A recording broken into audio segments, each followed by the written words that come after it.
Thank you everyone for joining us this morning and welcome to Journey on Wadawurrung Country.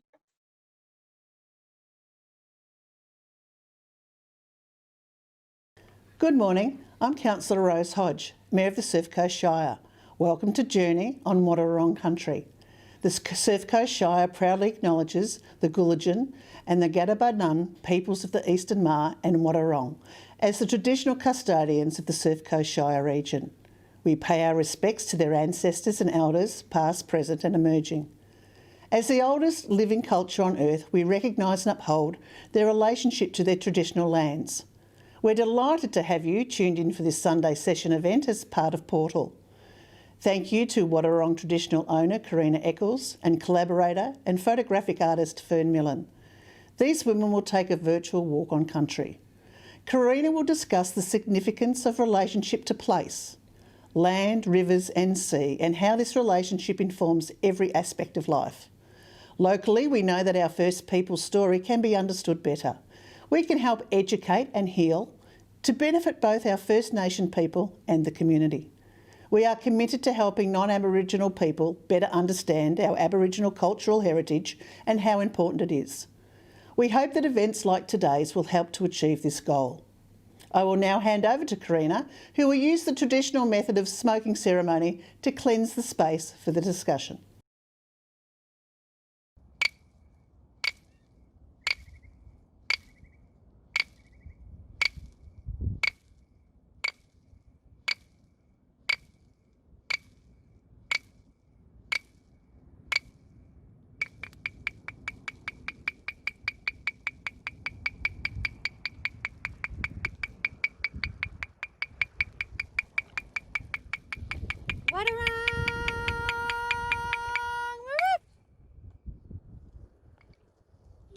Wadawurrung Maruk.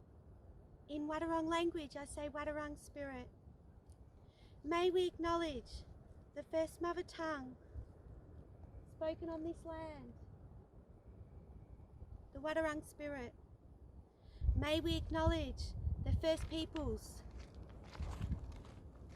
to walk this land, the Wadawurrung spirit. May we acknowledge the first peoples to care for this land, country, water, all things living and each other. The spirit of the Wadawurrung people, the heartbeat of our mother. Our mother is our country. The country the Wadawurrung people have walked, nurtured and cared for many generations in order to keep the heartbeat of our mother strong. We need healthy country, healthy water and healthy people. I acknowledge Bunjil, the wedge-tailed eagle. I say Nyatne. I thank him for the creation of this beautiful country, our stories, our connection to the Kulin nations. I acknowledge all Aboriginal and Torres Strait Islander people that may be viewing this today. I'm now going to welcome you with the mother tongue of the Wadawurrung people, the mother tongue that belongs to this mother and belongs to this country, the mother tongue that my people, my bloodline, my ancestors spoke for many generations. Moombengadik, Kinkin Bill, Wedigarunguli, Wadawurrung, Nalingu Wikimbani, Wadawurrung Ja, Punani Dulama Bengadakba, Gayupyanguma, Maradop, Makbari.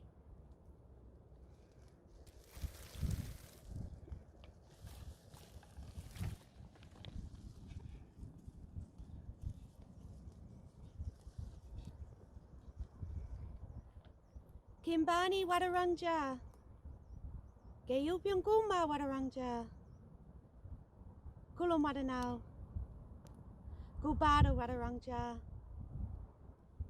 I say, welcome to Wadawurrung Country. You are gathered on Wadawurrung Country. Let's walk together on Wadawurrung Country. May you take care of Wadawurrung Country. Nyatne, thank you.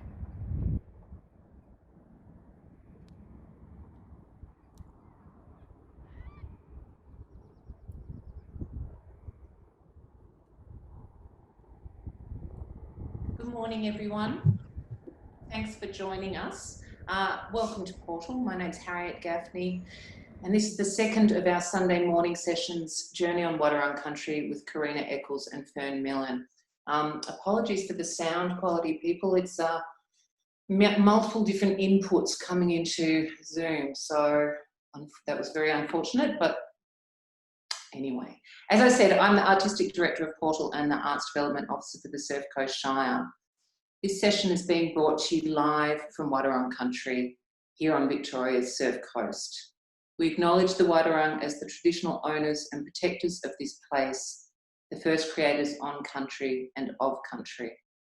We acknowledge their ancestors who cared for the land, rivers and sea and all things living for thousands of generations. We pay our respects to elders past, present and future who continue on this path. Portal's July series of Sunday morning sessions focuses on the intimate space of the conversation. Each one is led by one of the many women in the Shire's arts and cultural life.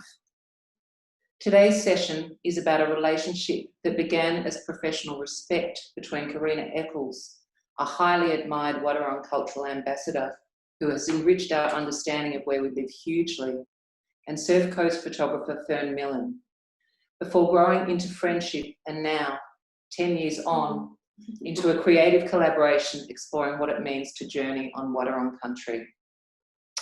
Before I move on, I just want to encourage you, the audience, to express your thoughts about the session via the chat function at the bottom of your screen. We're collating the feedback and I'll be using it when I think about future arts and culture programming at Council. So it's a really good opportunity to let us know what you want more of.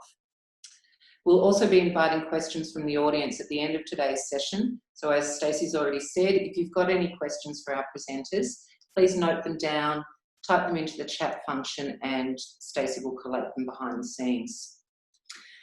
Now to our guests.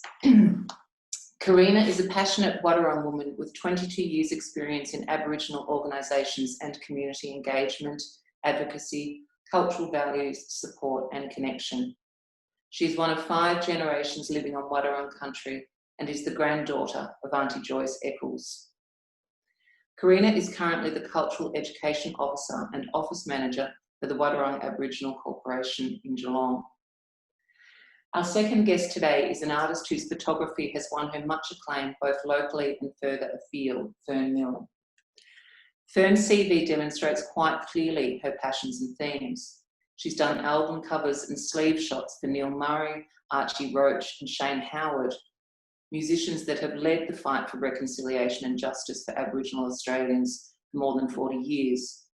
She was the photographer for the Sea Shepherd's 30th anniversary benefit in California in 2006. And it was Fern's portrait of Archie Roach that Iwewe used as his centrepiece work for the Andy Warhol Iwewe exhibition at the National Gallery of Victoria in 2016. So firstly, now that we've got all of that done, I want to thank you both so much for sharing your project with us.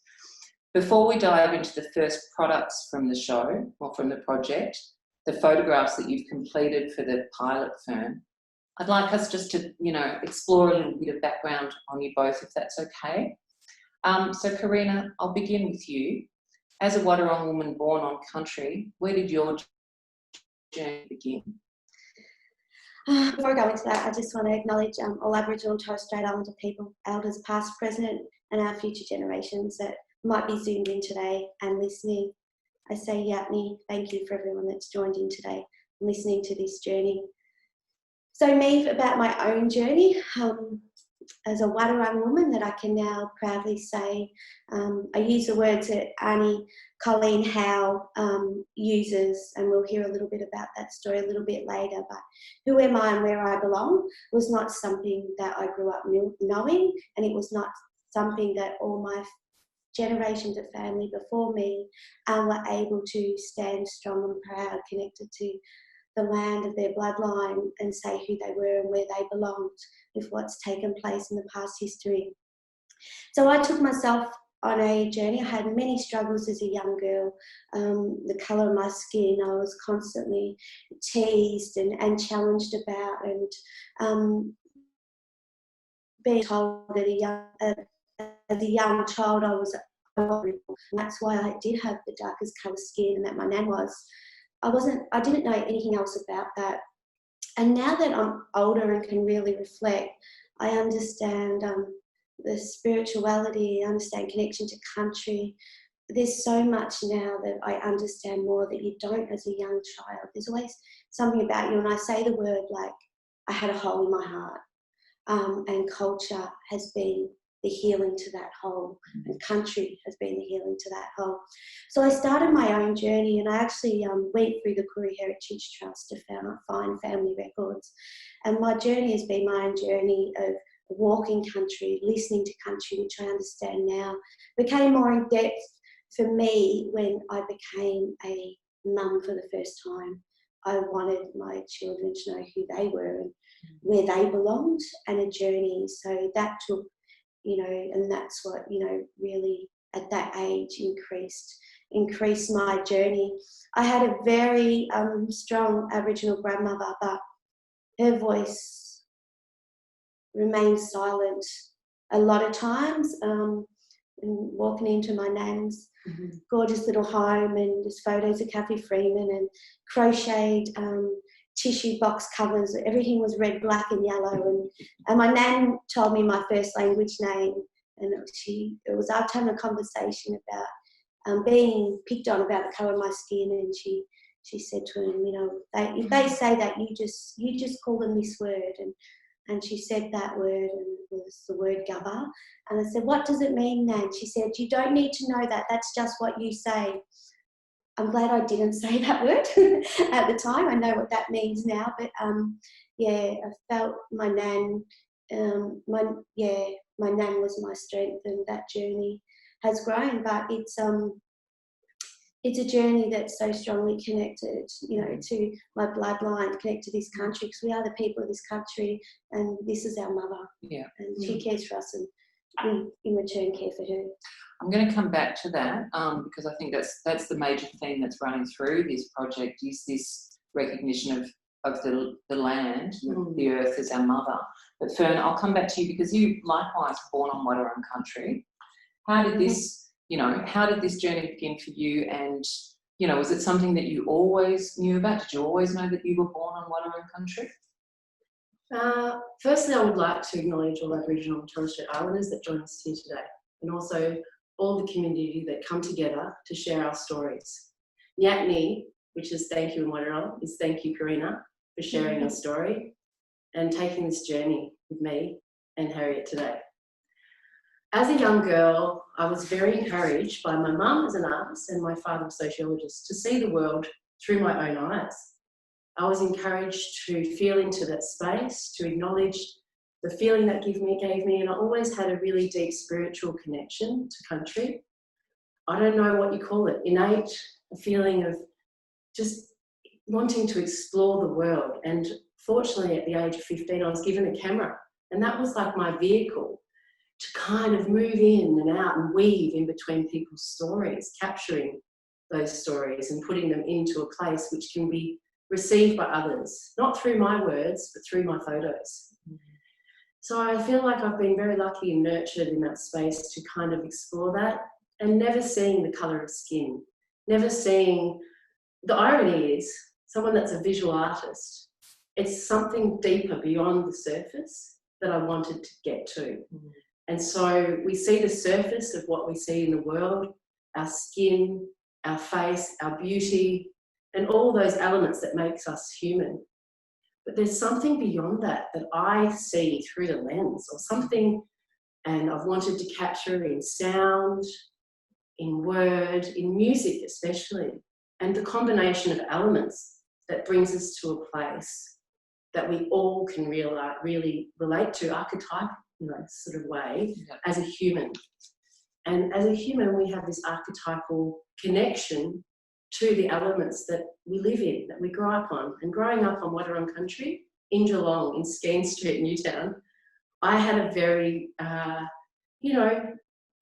very privileged upbringing. And there's been moments through this process where I feel like, a little bit ashamed and not wanting to explore that, because I'm a white woman and I feel privileged growing up. But I'm very fortunate and I'm grateful to my parents, my father, a sociologist who began at Deakin Uni in '74, who taught me to see people for who they are and hear them and listen to them and discover their cultural background and research who they are. Yeah. I'll stop because I think it's a great idea. Maybe Stacey will flick to the first image, and so what we'll do is we'll use those images to sort of guide us through this journey on country. So Stace, when you pull that image up for us, so we'll look at the details of those works if we may, and we'll start at. I'm really interested in starting at the top of this image with Corrina Fern, because you have Corrina wrapped in smoke. And it was something when I first saw this image, I was reminded recently when watching the extraordinary film that's screening right now on ABC iView, everyone. I do encourage you to watch it if you haven't, In My Blood It Runs.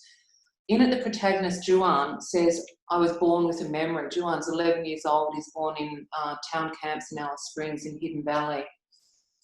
But he says, I was born with a memory. And for me, this image really evokes the deep time of Aboriginal relationship to country.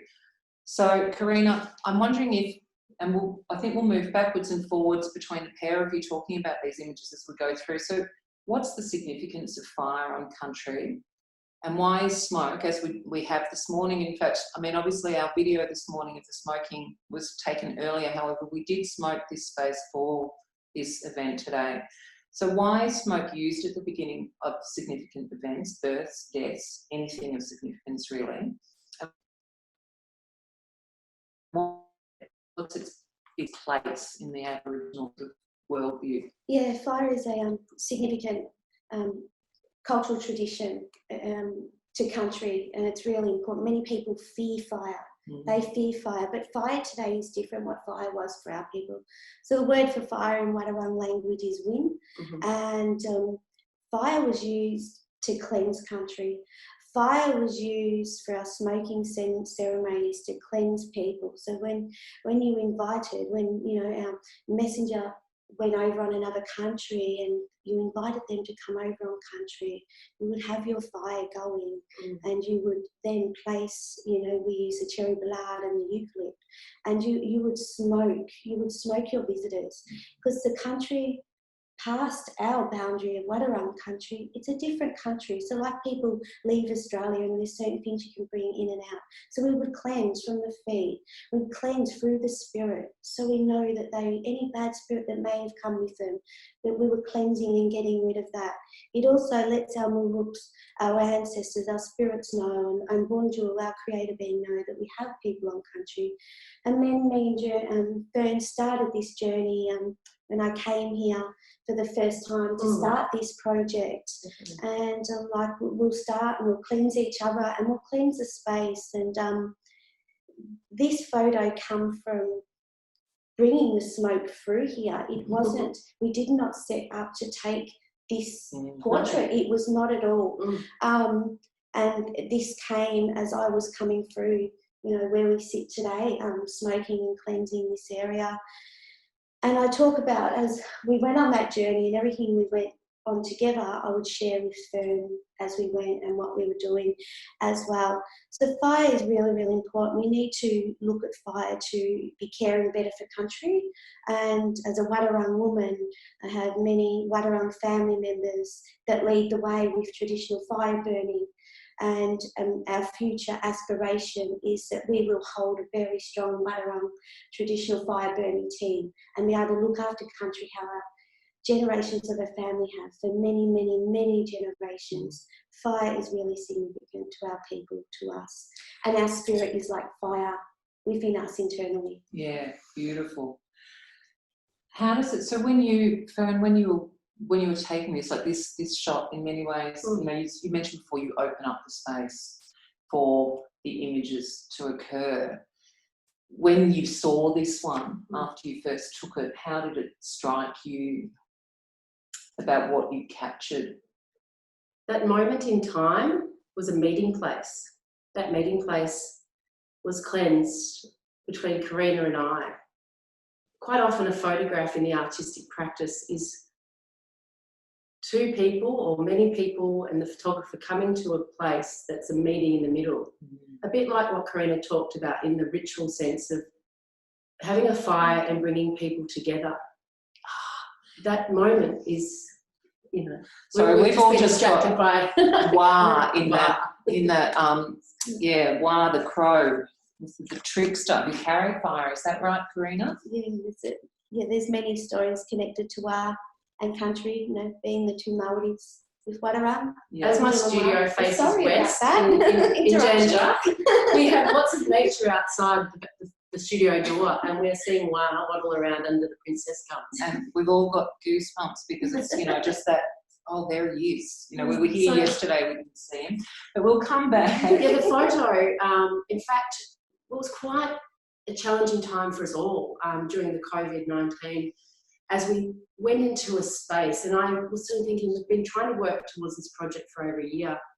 And the City of Melbourne had a COVID-19 arts grant, which I applied for, successfully received, and began this pilot project, which was essentially to start with Corrina and then expand into Wadawurrung Country and to get the stories and accounts of many, many Wadawurrung people for the final exhibition in the future. So this moment was also, for me, I knew, and after many years talking to Corrina about smoking, about cleansing the air, we gathered those gum leaves. We got that cherry balat together from the creek behind my house. We brought that in, smoking it in through the studio, and in ceremony, we cleansed the space. And it was very important at this moment in time with the COVID pandemic, because there is a lot that can be learned from Indigenous culture about the country that we live in, about the plants, about what we can do to heal the people from our land. And that, for me, is all of that. And I didn't want to take that photo. I'd set it up to do a video and record the sound, and the crackling is beautiful, like silver crackling sounds. But I really know that smoke means more, and it's something, it's touchable, but it's also achievable by us all. But there's something magical and mystical and spiritual in it. I mean, I think what's really interesting about this image, and we will move on in a second, Stace, but I think in particular with this image, what's really interesting is that you talk about the fact that the use of smoke to create space for ceremony is about bringing people into a moment where everything else is forgotten. There's a timeless quality about it. And this image too is timeless. And I'm going to say, I'm going to mention again something that Joanne said in My Blood It Runs, because I think that there's very interesting parallels in these stories. And what he says is this 11-year-old is that he says he was born with a memory. And to me, this image really beautifully talks about ancestral memory, and in fact that you know, there's a timelessness to this image. This could have been, you know, if we had cameras 40,000 years ago, you know, this image is throughout time in this country, in this place, and that's what's so beautiful. We might move to the second image now, Stacey, if we could. So this is Norm Jarrawa Stanley, who played the Didge at the beginning, and anyone who's, you know, been privileged enough to be at any events where Corrina has done the Welcome to Country, etc., Norm is often there beside her with the Didge. So this film that, you know, I'm referencing, and I will stop referencing it, but this film that I'm referencing had not yet been released when this Journey on Wadawurrung Country project was begun. Fern, what were you hoping when you first went in to this project? What were you hoping to capture? What was the, you know, was there an objective?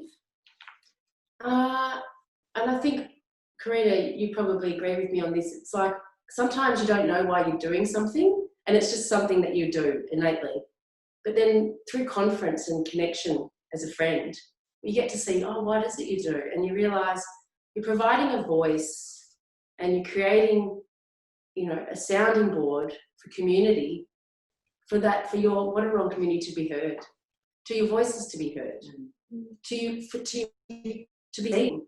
And quite often there's this mystery of enshrouded by mystery, and people feel like they can't connect with Indigenous people because there might be a fear of making the wrong asking the wrong thing or making the wrong statement. But I say, be free to ask. If it's done in kindness, if it's done in thoughtfulness, then there's nothing wrong with that. And so it is essentially providing a voice for my friends on country. And over time, through respect and acknowledgement and sharing our creative resources. You know, I love to do shoots with Norm, and I give him those images. And I want to say Nyatne, Norm, if you're watching today, for providing us with that beautiful didgeridoo music at the start. And in return, I like to see that he is part of this connection too. We're all part of this family, and we can connect together and share the stories that we have. Corrina, do you have anything further to add?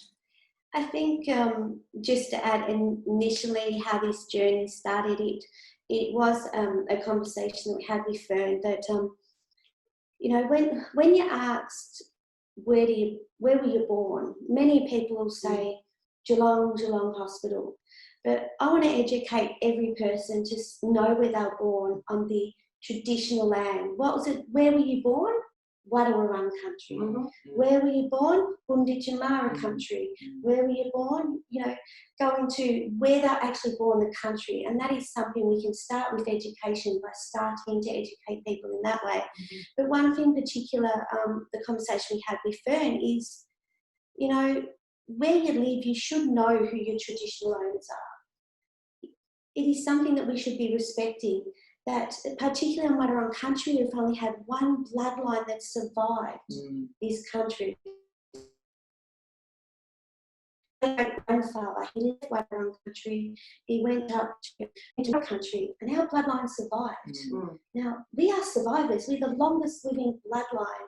And for me, my nan, to share a bit later, well, I'll probably save that for later to share that image, but people should know this. You know, you can go to other parts of the world and people are well aware of what the traditional land is, who the traditional people are, what the traditional language are, and who are the people, the traditional owners of the land.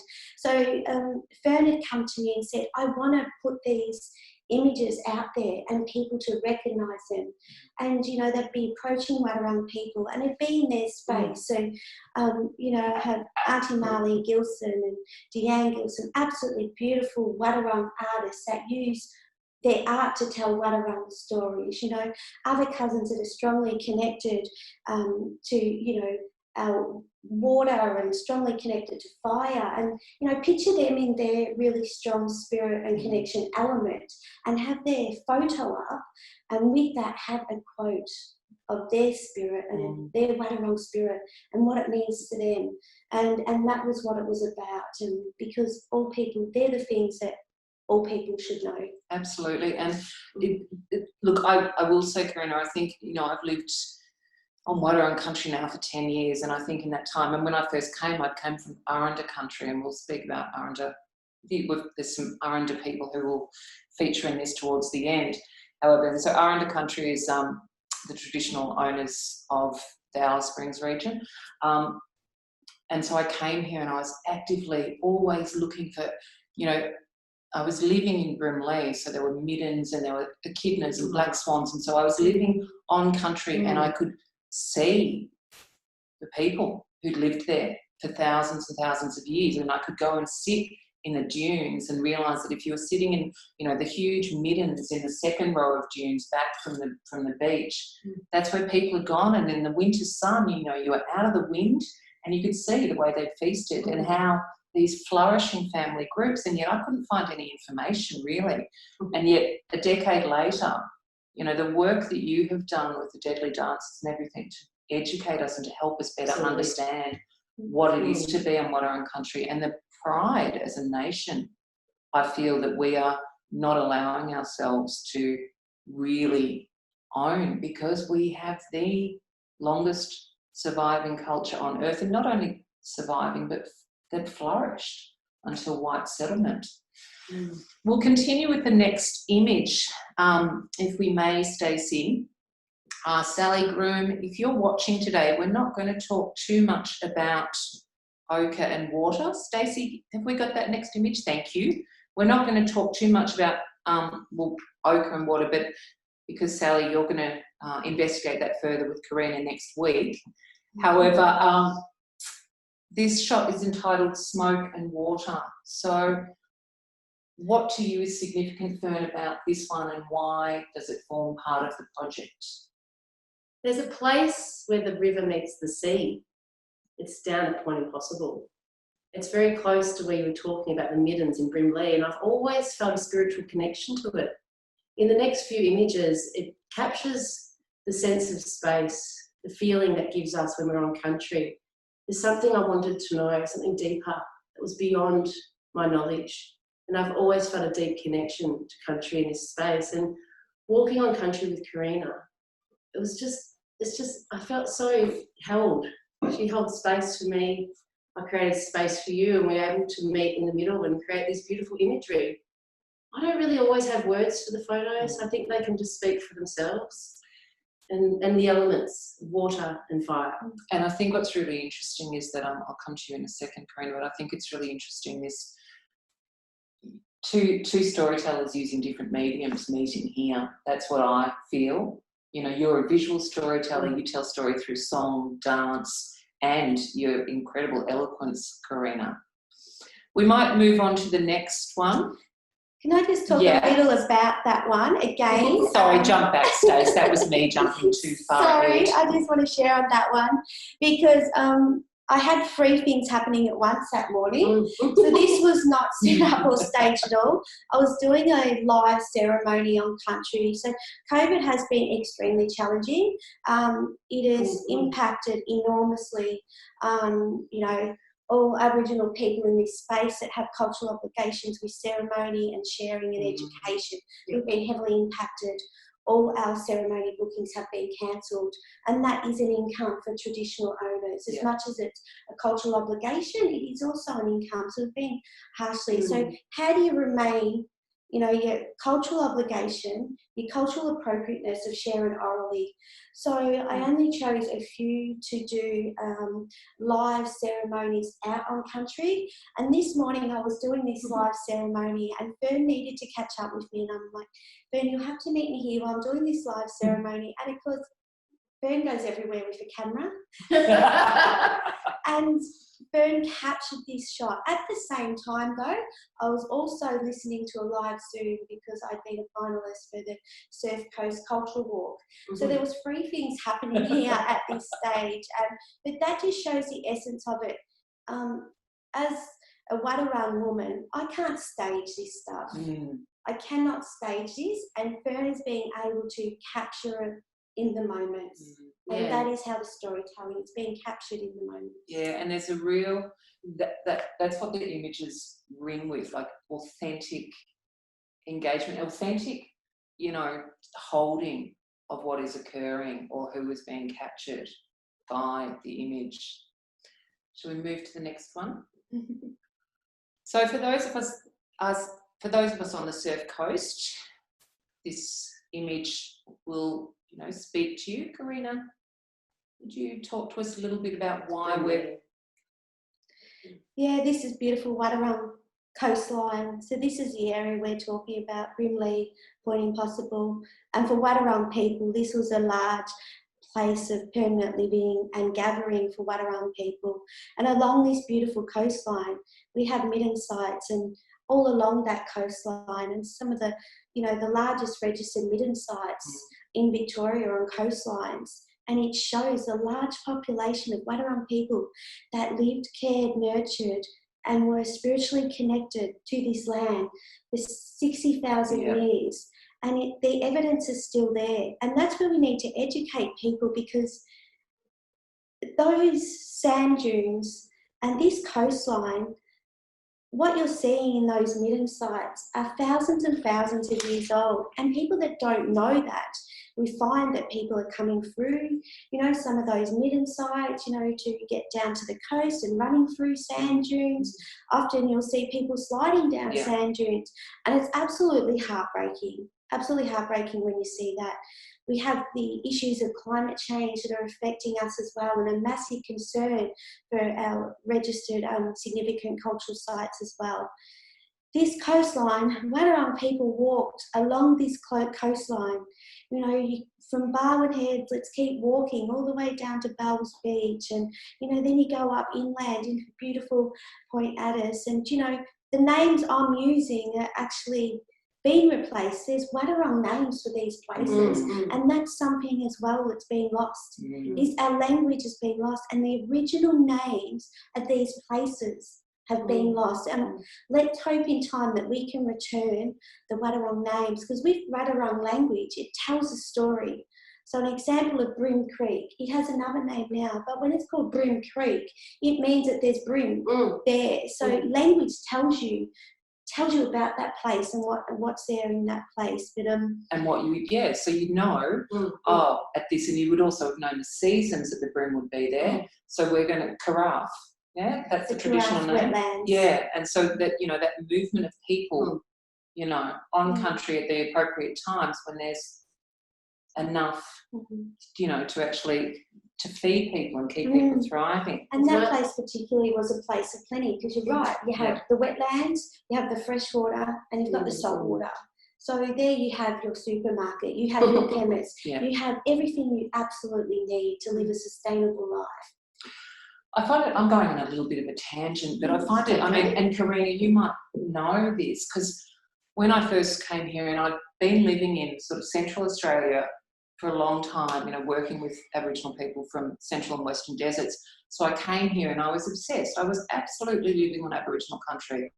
The evidence of it was so obvious to me, and yet I couldn't find any information. We've come back to us. Can you mist we saw in the image sort of reminds me of the mist when I'm taking on the beach that morning with bare feet, feeling grounded into that space. There's a lot of mist enshrouded in Indigenous culture and history, because the prehistory of what we don't know is still yet there for us to find out. And that's why this conversation needs to be had.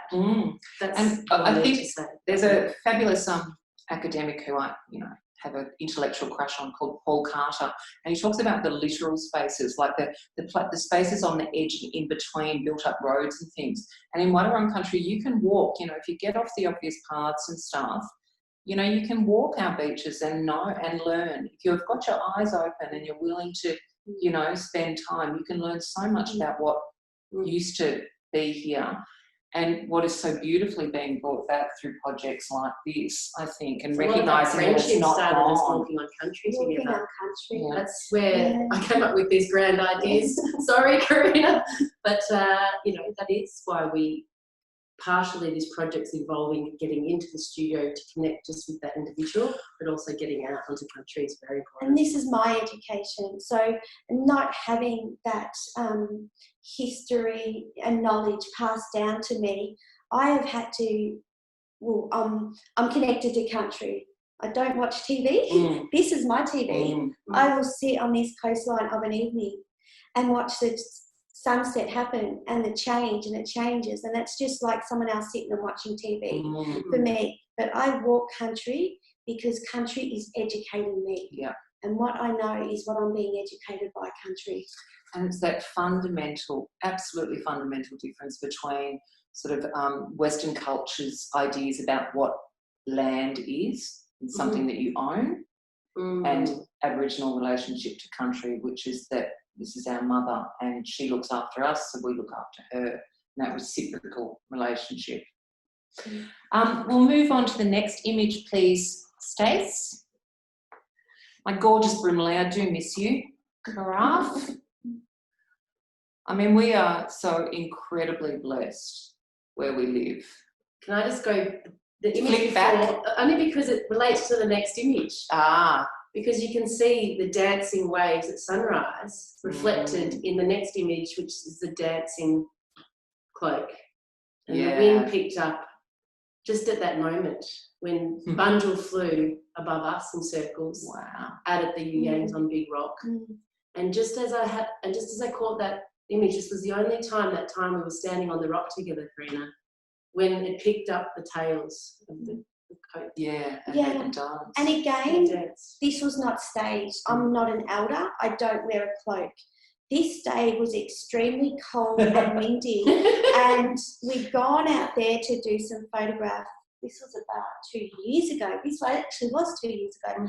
And the cloak was down with the coolamon and things around it, and again doing an education session.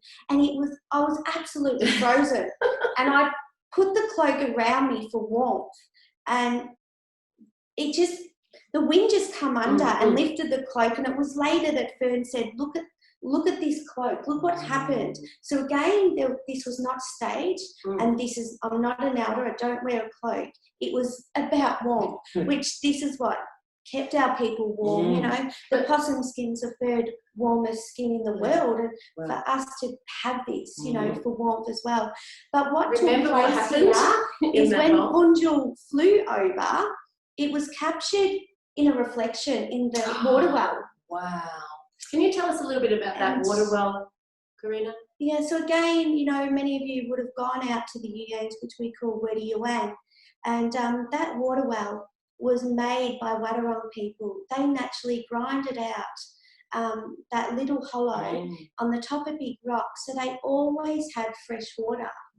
So this is where it's really, really important, and we you can look that story up, ABC, Wadawurrung Mother Tongue, and it'll tell you that story that is shared by Uncle Brian Powell, a beautiful story. And that's the importance of understanding the story of the land and what it means. And I think if people are more educated to understand, it actually helps people to care for it better.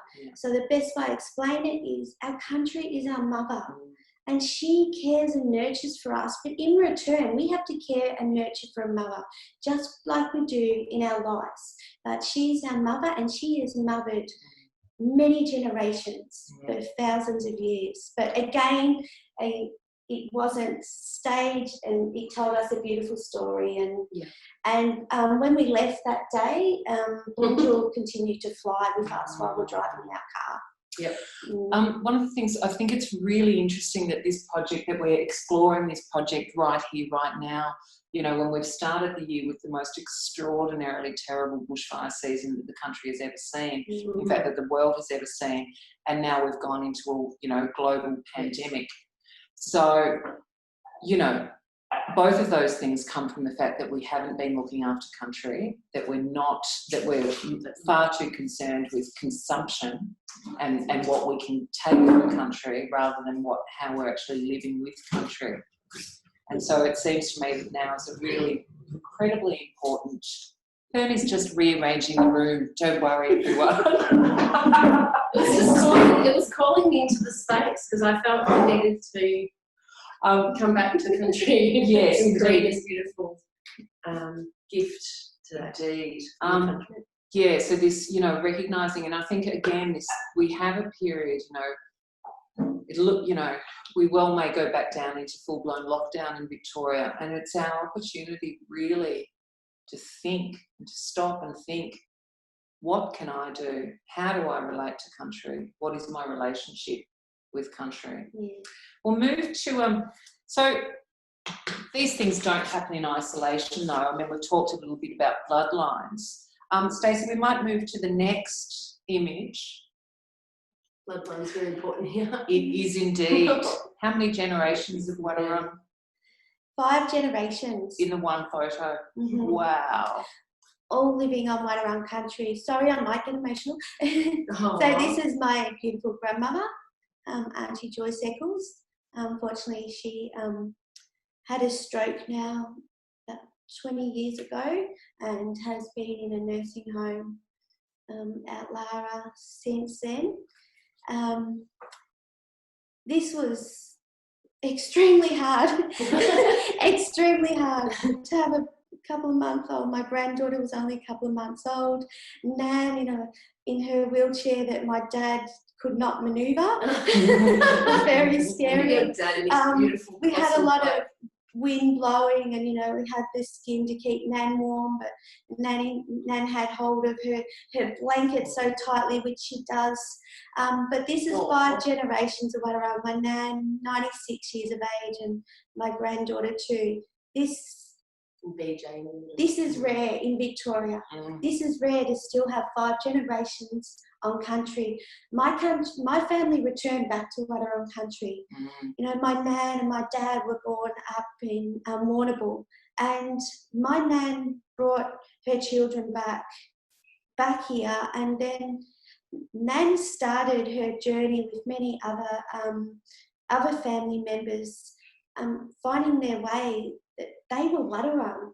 And Nan found that out while living on Wadawurrung Country. Wow. And she brought her children back here. Yeah. 5 generations still living on Wadawurrung Country, and we were also, the 5 generations was used as part of the treaty ads. That also the beautiful Uncle Archie was part of as well. And unfortunately we couldn't have Nan involved, but I am blessed to have 5 generations here on country from 96 to now. I also have a second granddaughter who's only 6 weeks old. And Thank you for giving into my crazy ideas. Well, so Fern just said, I want to somehow capture it. And I'm like, how do we capture 5 generations? And Nan just kept looking over at my beautiful granddaughter, Elira, and looking at her and saying, I love you, I love you, I love you, she kept saying.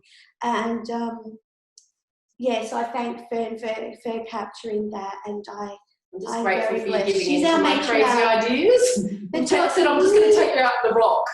She's going to go down to the nursing home. When I say a matriarch, she's our queen. So from Nan had 10 children, and she now has over, I think we're up to about 78 grandchildren, great-grandchildren, and great-great-grandchildren. Wow. So when you're talking about cultural knowledge, if Nan was able to, which she's not unfortunately, if she was able to maintain being that educator, no school teacher would want 78 children in a classroom, do you know what I mean? So that's where it is really an obligation for all of us to learn, to be able to continue to teach the stories. Yeah, it's really, it's really interesting. I think, you know, like one that, so if your nan is 96 and she's grown up in sort of the most appalling sort of times of white sovereignty and racism, absolutely, like predominantly against Aboriginal people, and yet she so proudly holds to those markers, you know, the black, yellow and red, and, you know, still holding, and now finally, you know, hopefully we're seeing a shift so that you can stand and be proud of, you know, 5 generations of Wadawurrung people on country. Stacey, we might move to the next image. So we're going to have a look at some more generations of First Nations people on Wadawurrung Country. So beautiful deadly dances. Many of us will know the deadly dances. Corrina, how did the deadly dances come about? What's the importance of them?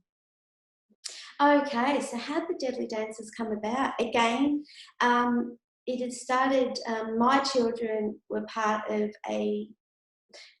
be part of dancing with other Aboriginal children when they were quite little, and it was a very strong part of their identity in connecting to the wider community, the Wadawurrung wider community back, 18 years ago now. Then what took place, we had a growth of, I'd continued with my children, they'd grown out of it. I have cared for many other Aboriginal children, and I would connect them as well to that local dance group that was happening at the time. Then from that grew girls, and it grew, and it grew, and it grew. I think now I have over 20 girls in that group. And this image was International Women's Day. And again, Fern was at that event on behalf of City Greater Geelong. Marsha, a very strong, sorry Marsha, if you're listening. Very strong woman, very strongly connected, very strong spirit. And she was coordinating this Women's Day event. And after we celebrate the ceremony, Fern captured this photo. It is so strongly important. I talk about my own journey of not having a sense of belonging not having the opportunity to do this. And these girls come together and they connect to each other. But it is also about leadership. So those older girls have responsibilities of helping get the young girls painted up with ochre and having that responsibility to lead them with the dancing and that as well. So dancing on country does only belong to the traditional owners of country. The dances these children do, because I only have a few that are Wadawurrung, we don't dance specific stories that our Wadawurrung traditional owners dance. We also, I was granted permission for that by elders, Wadawurrung elders many years ago. But I think my face says it all here. Yeah, the joy. You know, and as Aboriginal people, we carry, all children are our own children. And we care for each and every person, each and every family member, and each and every Aboriginal young person that is on this, living on Wadawurrung Country. And can I say, the faces of those girls, it brings me so much joy, because I've seen many of them over a decade photographing them dance, and how much the dance has educated me to understand Wadawurrung Country and the people in it. And I thank you girls, all of you out there, for doing that for me and for everyone in our community, because your spirit, when I see you fly, when you dance, brings so much joy, and I love capturing you in that moment. And I also want to say that these girls, although they are culturally safe in a culturally safe environment, that they are culturally safe with Fern taking a photo too, and that's what is really important. From someone being behind a camera, they need to understand respect and cultural safety as well. And yeah, as you see there, you see strong Aboriginal girls. If you've seen them outside of that space, they'd be really, really shy. I also want to mention two of the dancers. We're going to hear their beautiful voices later, which is another way, you know, their spirit connects with song. So let's just, for a moment, before we move on to the next image, so let's talk a little bit then for the audience, for those people who haven't had the good fortune of spending time with you, Corrina, and things. What makes something culturally appropriate? If you've got a photographer there, in what way does Fern act that makes her work? That makes her be able to actually not control the situation, but just allow and to take exactly what's there, take the shot of exactly what's there. Well, say in the space of being in a space, often when there's cameras and videos, we do always say that, videoing, it's our oral sharing, should I say, that's really, really important. So we do ask that, no video is taken of oral sharing. Many photographers will come along and snap, snap, snap. You've got to take time. You've got to consult. You've got to ask. And more importantly, you have to ask before you go releasing that into the media as well. You've got to ask, what are the words? That is our intellectual property. What we are sharing is thousands and thousands of years old as well. And it's also about as well. That's really, really important. So you must give time to build relationship. You must ask. You must consult. Don't be afraid to do that. And I think that's a really important point. And it's going back to that point that Fern made earlier. Ask. If you don't know, if you have fear, ask. Reach out and ask. And my life is all the more enriched, and all of ours are, to have that connection and have that discussion, because you don't have someone rock up to your house and you don't ask them why they're there. You just say, what are you doing here? What are you up to? What is your name? Where are you coming from? It's the same thing. You just take that out into community and space. And it's interesting, isn't it? Because we all, we've grown up in this, a system, in one system, the Western system. And I was reminded of that so starkly. I used to be a teacher in Alice Springs, but I was reminded of it so starkly when watching that film as well, because there's the image of Juan sitting in the classroom, and it's like the sound sort of bleeds into it. And to me, it just was absolutely, that was the white noise of white culture, of Western culture, and the way that it obliterates other cultural norms. But really, when we say just ask, if you don't know, just ask, it's really about going, I'm learning about a different way. And just as I like to have good manners in my own cultural paradigm, how do I demonstrate good manners in this arrangement so that trust is formed and relationships can build. If you and I go to a concert at Hamer Hall and someone performs, they dance, or they play, Hugh Masekela played trumpet and I photographed him that time. You find out, you say thank you, and you acknowledge the artist. It's the same in just a normal everyday situation like these girls perform. We acknowledge them. We see their names. We share that as an acknowledgement. And when Norm plays, we acknowledge it. It's not something we should take for granted and just say, oh, that's a welcome. Oh, that's a tokenistic didgeridoo. It's not. It's like you live and you breathe in that moment together and you acknowledge those people. It's as simple as going to a concert and just saying, that artist is here, we acknowledge them. These girls, these dancers are here, we acknowledge them. And it just seems to be something that should cross over all of those areas. So we will move on to the next, and this is possibly one of your best known shots, Fern, or certainly most evocative. It's just glorious shot. Tell us a little bit about this. With Archie. The name is about being with Archie, saying, I hear you, I stand with you, I walk with you, we are with you. With Archie was taken right here with this beautiful piece of nature sits in our studio. I was so humbled by him sharing with me his story that day. We spent half a day here in the studio about 5 years ago. And we did some things out in the bush out the back, but with Archie, gave me an insight into him allowing me to hear his story about the children being taken away. And it's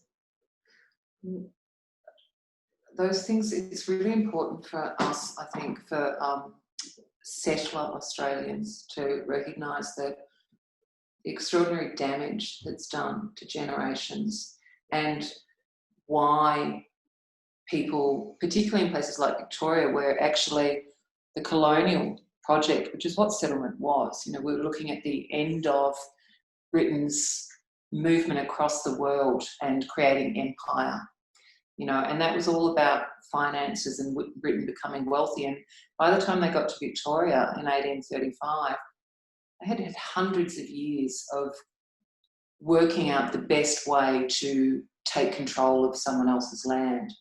And so the decimation that occurred in Victoria is unlike anything that was seen. Yeah.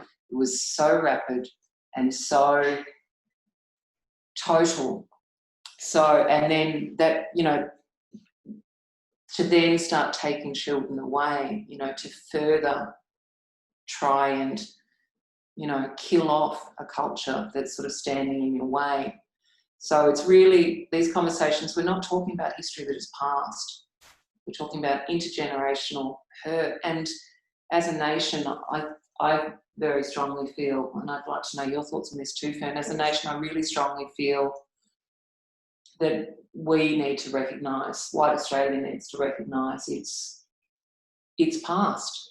I think we should do that. Well, we are actually moving towards time. So can I just acknowledge Archie for coming here and being with me here on Wadawurrung Country on that day, and also allowing me to give that space. It's not about controlling a situation, as Corrina and I discussed. Sometimes it's just about providing a space as an artist, allowing that person to be in the moment and feel safe, feel trusting that they can deliver to the camera what I need them to deliver. I said to Archie, this is not a promotional shot. This is just a story shot, and it's behind us here in the studio.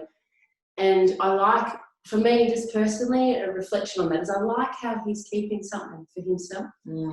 Because sometimes when we're torn and we're hurt and people are taking things from us, it's nice to just give ourselves something back and just hold that for him. For me, that I like that photo doesn't give everything to the viewer. It takes something back and we go inward and we feel, and I think that's why they've had success in being in the Moran Prize and various things. It's now hanging at the Deakin University in the Indigenous Koori Centre there. And it's about keeping something for yourself. So even in the sharing and the unfolding of history and prehistory and developing that connection and understanding, we've got to respect, we've got to hold space, we've got to allow our Indigenous people to hold something for themselves. Yes, because we've taken so much. We're going to move on to the next slide, because as much as that's deeply painful, there is incredible strength in the community living on Wadawurrung Country. Corrina, who have we got here? We've got Norm again. Yeah, Norm and Urimal here, and again, you know, not staged or anything burned, but captured emotion, captured strength, captured, two worlds, and that is, you know, it is what it was about, bringing, you know, many Aboriginal, non-Aboriginal people together, but Aboriginal people being in a space where they could always share their spirit, you know, whether it was through song, playing yidaki, dance, all types of elements of music. It was a beautiful festival. We all have journeys. You know, I share a little bit about my journey today, but the two fellas in front of us as well have their journeys and their stories as well, and, you know, the history for thousands and thousands of years of their bloodlines. And I love that too. Just they look safe in each other's arms. That's the story that tells. And it says to me, I see you, brother. Yeah.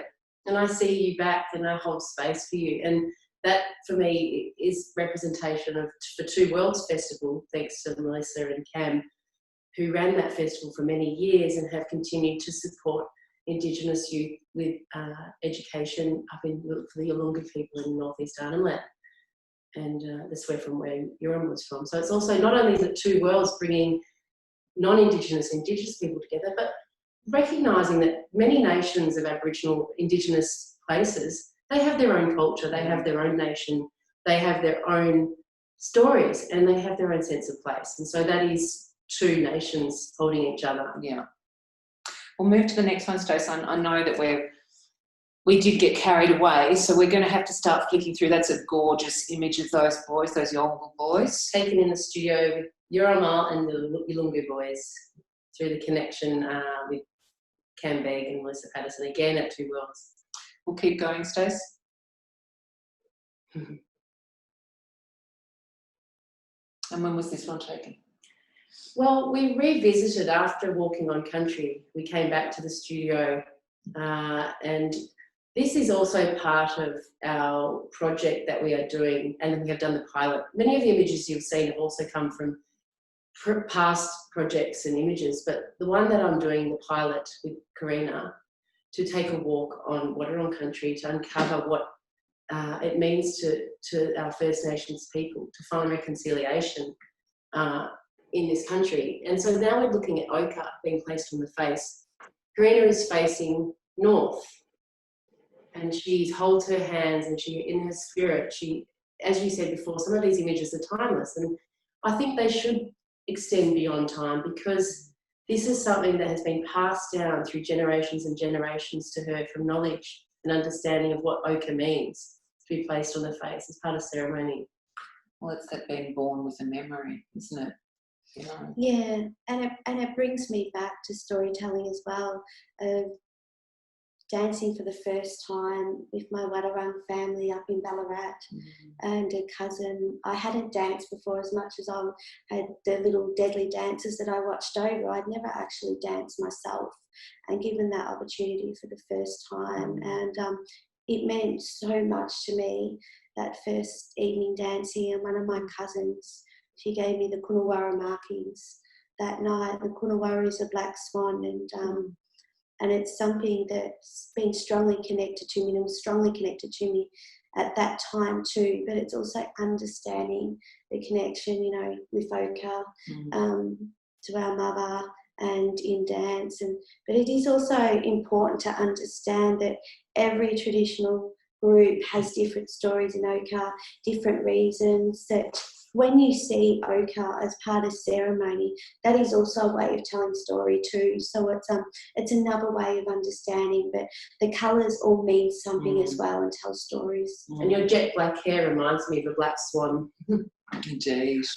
Now, I see that we're getting some nice comments coming in. What we might do, because we have got to that time where we should invite the audience in, and I should stop being greedy and, you know, hogging you both. So thank you both so much for sharing the beginnings of this project with us. Stacey, I think what we could do perhaps is if the audience has some questions, if you'd like to type them in now, and then maybe what we'll do is we'll just slowly flick through the rest of the images.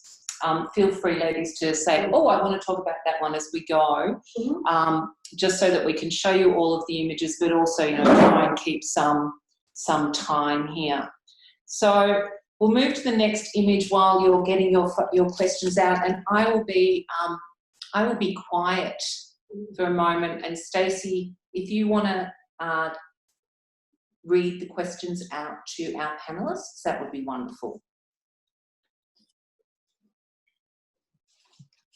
Okay. I love that photo of you. Hi guys, I'm back again. Hello. We had some really great feedback during the session, which was just lovely. Specifically, a lot of people were really interested, Corrina, in finding out names of local places, Indigenous names of local places and areas of significance. Specifically, someone mentioned Point Addis. If you can talk about the significance of that area. All areas are of cultural significance. It's not for me to, you know, orally share those stories, but just be mindful that all places of this coastline are of cultural significance and storytelling. Respect, appreciate, look at what's around, look at all the resources that are around, you know, look at the landscape and the environment and what you can see. So it's important that you look with your eyes and you listen with your ears, and country will tell you the stories of that area. I just also want to mention that we do have a Wadawurrung language app. If you have an iPad or iPhone, you can download that. Wadawurrung language app intro. So it must be the intro one that you download. It's a free, but when you download it, it brings up the words and it has a speaker, and you can press on the speaker and it'll tell you. So if you want to look up a magpie, it'll tell you that the name is Pawang, and then you press the speaker and it'll help you to pronounce Pawang. Also, just to educate people that our language was not a written language. It was all oral, and we used a lot of body language. We point, you know, we looked over, we used our eyes, we used our hands. We didn't need a huge language because it was connected to us, it was connected to what we heard on country. So some people will often challenge the written language of Wadawurrung. Don't challenge it because it wasn't written. The written language we have has been written by non-Aboriginal people that first came into contact with Wadawurrung people. Right. I know language, like as a writer myself, language is really important. I think with connecting people to something, and like just yesterday when I was walking through, well, not yesterday, the day before, when we went for a walk with my children out behind lawn through the bush out there, it just, I kept thinking to myself, it'd be really good to know like the local names for some of these places, you know, because it gives you just a bigger connection to things if you have some language to describe that. So yeah, that's great to know about that app, Corrina. I've downloaded it. There's been some really great feedback from people on, Nita has just said, she said thank you, and thanks for your generosity and your artistry, Fern. Thank you for your generosity, Corrina.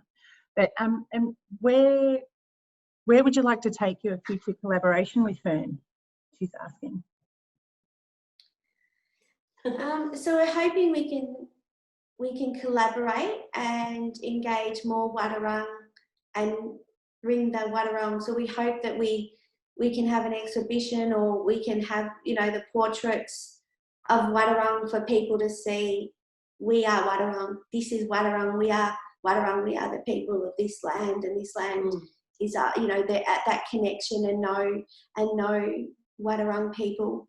And part of the developmental grant that I received from the City of Melbourne is also to develop. It's a developmental project, and so I'm learning the art of interviewing and recording those stories. So we have recorded that from Corrina, and the idea would be this is our pilot, and we would extend it once we know what we want to get, do it properly. So take the time to get it right, which applies to understanding our local Indigenous people and across Australia. But take the time to get it right with Corrina, and then we will slowly reach out to other Wadawurrung people that I've met and known over the years, but also getting to know further afield in Wadawurrung Country, which extends right up to Wyndham, out to Ballarat, down to Aries Inlet, and right around the Bellarine. So there's many Indigenous people that need to be included in this map, this story of people, and hear them, and their voices and those photographs will be displayed in a place yet to be known. I'm hoping that we might be able to do it, you know, at the Shire, you know, first. Again, I have admitted I'm greedy, but we'll get back to you on that. We had a really lovely comment from Molly, and she says, both of your words have really hit her soul.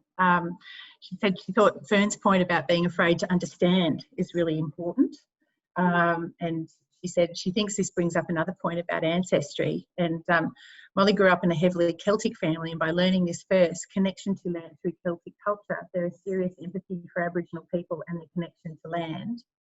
This is the similarities across Indigenous cultures that connects us all. It isn't just about the physical land. The land is us, it is we, it is I, and it is me. Nyatne to you both. And I'm gonna wreck this. It's Scottish Gaelic. Tapad lit, which is thank you.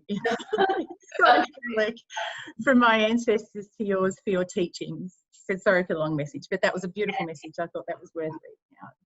It's interesting. I'll just quickly, we had before the session began, we were just having a chat about the act of smoking, and then Aboriginal people, you know, dancing barefoot on the earth and things, and talking about that, those, you know, the smoke, the didgeridoo, then the smoke, and then the dancing on the earth, they all bring you to that deep place of, you know, in well-being speak, we'd call it mindfulness, but it's something much, much, much, much, much older than that. Deep earth. Yes, indeed. And, below our feet. you know, and so, you know, the oldest surviving culture on earth, you know, 80,000 plus years. So yes, that Celtic sort of, you know, those same elements, I think we can see them in almost every spiritual practice. You know, archetypes is something that we see through Pacific Islanders, through Celtic, Native American Indian, African. You look at some of the artworks across the world, and we're often coming back to one space where circle often means gathering, people gathering together. There's many archetypes that come from a deep place that sometimes has no words. I think too, though, a lot of the time people will take off from where they're living to go learn, you know, travel across the world to learn other cultures. I think it's just so important that you learn the culture of where you're living. Yeah, that is what's really, really important. Stories of what you're living, the language. You know, you need to understand all that of where you're living. It is here. And what better time than 2020 COVID-19 lockdown number 2. Stacey, were there any more questions? There were a lot of questions, but there is a lot of really lovely comments. Shay, Chrissy Stowe says, such humility in this space, such grounded wisdom, really appreciate you three creating space. So that was a lovely comment. I think earlier on we had a comment from Bonnie too, just and she, I think, just wanted for us to explain that Norm was not a Wadawurrung man. And I don't know, Corrina, if you wanted to go further into that, because we had a quick chat about that this morning. Yeah, we did have a chat about that, and everyone was educated that Norm is not a Wadawurrung man. Norm lives on Wadawurrung Country, and his Yidaki playing is a passion and spirit of him. He has grown up on Wadawurrung Country and worked in Wadawurrung Country, and has 2 children to a Wadawurrung woman. Mm-hmm. That was it was great to have his artistry with us this morning to introduce the session. So what is the significance, really quickly, what's the significance of, for you? Now, I mean, and cultures, all cultures are living things, you know, so things don't stay fixed. I've got deep relationships with, you know, First Nations people from Central and Western deserts, and things do change with time. So what's the significance for you and for Norm with using the Yidaki to start ceremony? So it's a choice by people, and when they ring and want to book that is a choice by them. The Yidaki is not a cultural practice that was part of Wadawurrung Country. The Yidaki comes from a certain tree. It's not for me to talk about because it's not women's business. That's right. And that was something my nan taught me at a very, very young age as well, the story around that. So it's not for me to talk, but yes, it comes from a certain tree that does not grow on Wadawurrung Country. Yeah, so it is not a tradition for us, but if people want the Yidaki as part of that, but I think, you know, for me too, it is accepting of all Aboriginal people and all of what across Australia are those strong things, and the beauty of the different landscape and what it brought, and the resources and that brings, you know, like the Yidaki. Yeah, and that feeling of just getting to know what Wadawurrung people are and who they are and what they bring culturally it's just really, that information is really nice to know what is locally traditional and what is from other nations in Australia. So with that then, I'm going to have to start wrapping us up because obviously it's 12:30 already. Ultimately, this conversation has really drummed home for me the understanding that real reconciliation is built on relationships, individual relationships between First Nations and settler Australians, and relationships between individual and country itself. I want to thank you both so much for giving us such an intimate look at what journeying on Wadawurrung Country means for you. You've helped us understand the utmost importance of the planet and its elements for First Nations people. Knowledge that this extraordinary year in human history tells us day after day after day is vital if we're going to survive. As a species, we've become so removed from our place in the world. We're not separate from this planet. We must revere her, listen to her, and look after her. Thank you both so much for your generosity and trust in sharing this pilot project with us. Let's keep our fingers crossed that by the time NAIDOC Week comes around in November, we can all come together again to view more of the work and to celebrate living on Wadawurrung Country together. Now I'll just let you know what's coming up on Portal this week. So if you don't have any plans to get out later on this afternoon, and you want to keep connecting through art, then join Auntie Bronwyn Raisin, Gunditj Mara woman, and the Wayapawa Watnunda Marangi, or we'll come together in a meeting project. We'll be joining a weaving circle and be inspired by some wonderful First Nations weavers, and use your creative license to exhibit your own works in public spaces. Over time and space, the project's hope is that woven circles will grow across the Shire, state, nation and beyond, to form a network of meeting places and connections. Like the rest of regional Victoria, we're also worrying that we're going to go back into lockdown. So we invite you to join Kaz Artsy this Wednesday night for a free workshop on creating mandalas, and start to use your own driveway to engage both your kids, neighbourhood and the community in some creative well-being. Don't forget to tune in this coming Thursday at 10 a.m. to hear another wonderful Surf Coast artist, children's author and illustrator Renee Tremel, read from her latest works. And I want to apologise to Steph Gremmel for last week having confused my own program in my head.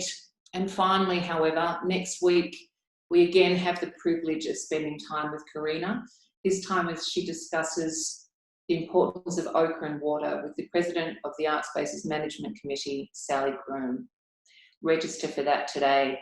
For details of these events, surfcoastartstrail.com.au. And we're now going to close out the session with the beautiful voices.